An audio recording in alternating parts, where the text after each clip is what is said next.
It's a study that would have been music to the ears of Hitler, Stalin and the rest of the 20th century's dictators, said the Daily Mail, but it may make uncomfortable reading for the rest of us, and it definitely made uncomfortable reading for me.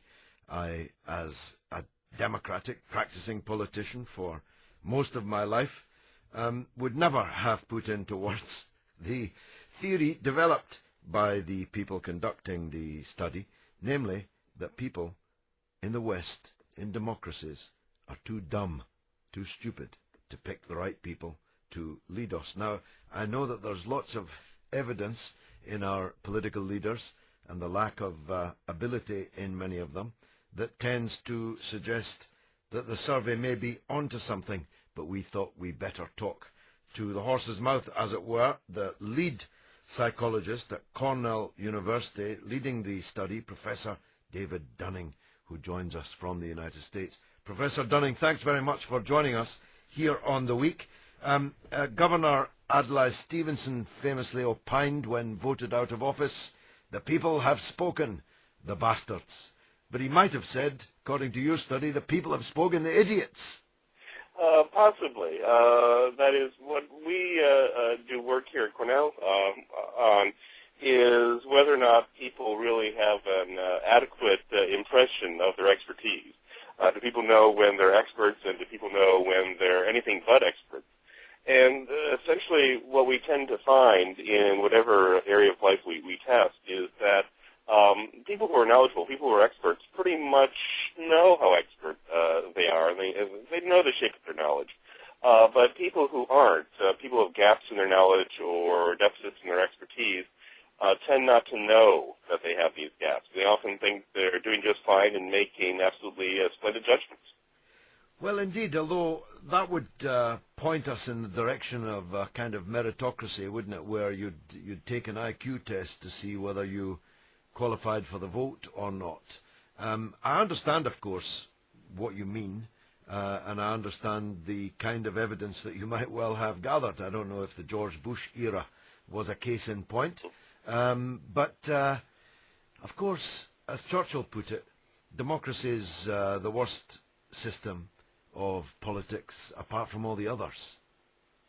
No, and I think that's right, because I think one protection we potentially might have in a democracy is that some people might be politically knowledgeable, and some people may not be all that politically knowledgeable but think they're politically knowledgeable. But at least we're working together in a democracy. That is, to the extent that we're all voting, and we're all voting from all the various corners of society, there is at least some wisdom that arises from numbers. That is, the errors of judgment that I'm making are canceled out by the errors of judgment that you might be making, that are also being canceled out by errors of judgment about some other person might be making. So I think Winston Churchill was right, is that democracy is hardly a perfect vehicle. But, boy, it sure looks good relative to all the other vehicles we've ever tried. That's right.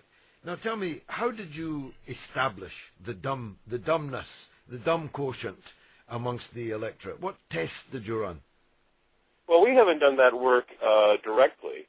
What we've just been doing is looking to see to what extent people who are, I won't use the term dumb, but I will use the term inexpert. These are poor performers. I mean, these are people we've all met in our everyday lives. We've looked to see to what extent people who are poor performers have any sort of insight whatsoever to the fact that they're poor performers. And the answer is they don't have much insight, but then it goes beyond that. And this is inching closer to a discussion you can have about voters, which is that if we ask people to judge who among them are the most competent, for example, who among us are the best leaders, or who among us have the most knowledge when it comes to public policy, it's very hard not only for poor performers to spot the really competent people, the really smart people.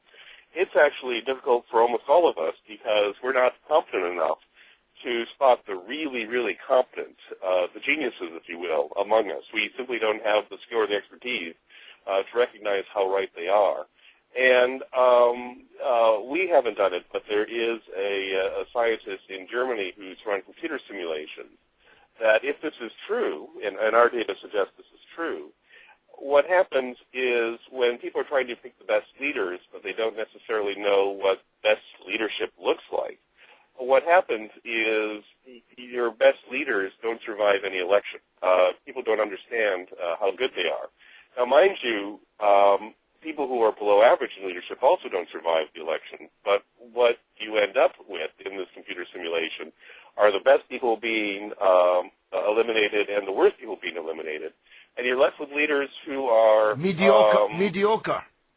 No, not mediocre. They're just a hair above mediocre, I think is the way to put it. They're not below, but they certainly aren't the best.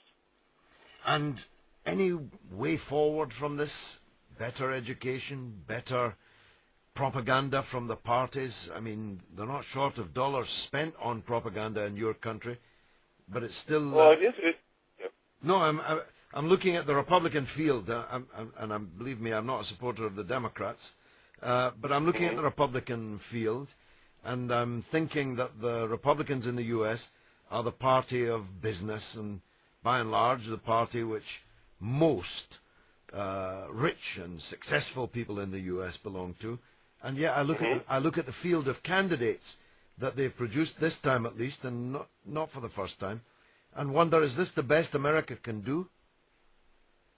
Well, we'll see. It is a remarkable year because we have been going through these Republican primary elections across the states, and the popularity of the candidates have been going down as opposed to up. And as a political party, that's not the trend you want to see. No. But, it's an interesting question. It's going to be a complex question because let me mention just one way in which making your electorates be informed just got more complex, which is it used to be the case that people could go to their evening news or go to their news magazines and read what was going on in the country. But now everybody has the Internet, which means that your information can be coming from anywhere. People can scurry into little corners of the Internet that perhaps play to their prejudices more than educate them. And so it's going to be interesting as we move on, where people can pretty much select whatever information they want to get, creating a situation where people are informed, and informed in such a way that they can actually have a dialogue with one another, which is one thing we seem to be missing as we go on from year to year, at least in the United States. Well, not just in the United States. Thanks very much, Professor David Dunning, psychologist at Cornell University.